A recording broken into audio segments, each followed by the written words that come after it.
Rich, what do you think about this, the last bit that we had there, the legislation that will be dropped in order to protect the Mueller probe? Do you think that's necessary? Useless. These guys certainly have something better to do, but apparently they don't. It's not going to go anywhere. And by the way, there's no need for it. There is no threat either by the president or anyone else to act, especially the acting attorney general, to remove anybody. The president said it himself. That should be enough. So I think should be doing something else.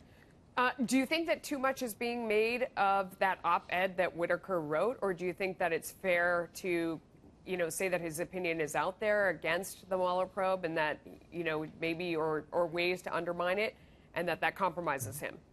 No, it doesn't compromise him at all. The fact is that it's no secret that people have their own opinions before and after they serve in government, and he certainly wasn't briefed like he will be. And he has been with regard to what is actually happening within the DOJ. So I don't think we'll have any effect on him. I think the president is wise to wait a little bit. There is no rush. Everybody's doing what they were doing before Sessions left, and it continues today and will go forward. The president now has a healthy majority in the Senate, so I don't see any problem with confirmation. And time is on the president's side, and Mueller still has to report. So I think the president is doing exactly the right thing. Do you think that he's really considering Chris Christie, and do you think that would be a wise idea? No, I don't think Christie would be wise, and only because it only rehashes the whole Bridgegate affair. And I find Christie to be competent, no doubt, but highly too political. Yeah. Who do you think would be a good person? I have a favorite, somebody who was interviewed for the FBI, Judge Michael Garcia. He's on the Court of Appeals in New York State. He was a leader in New York State as the U.S. Attorney for the Second Department, Southern District. He is an outstanding candidate. He'd be one of the great Hispanic leaders to be appointed to the president's cabinet.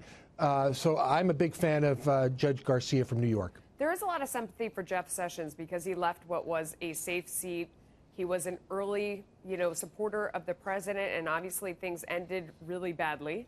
What do you think is the lingering impact of that? And is there, anything that the president or anyone could do to sort of patch up the feelings around that?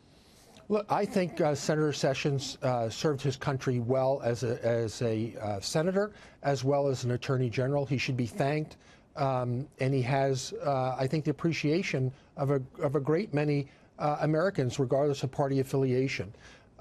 His legacy will be one of continuity within the Justice Department and reestablishing the rule of law across the board and confidence in the Justice Department. So I wish him well, and I think that his legacy will be one of his service.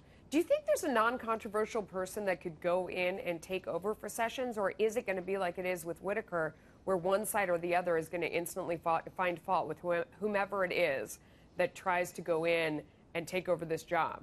Well, I think the Democrats will find fault with whoever it is, but it's certainly within the power of the president to appoint somebody who is less controversial and highly competent. He certainly did that with his Supreme Court justices, as well as the justices he's named to the lower courts, and for that matter, the political appointees that he's been able to get to serve him.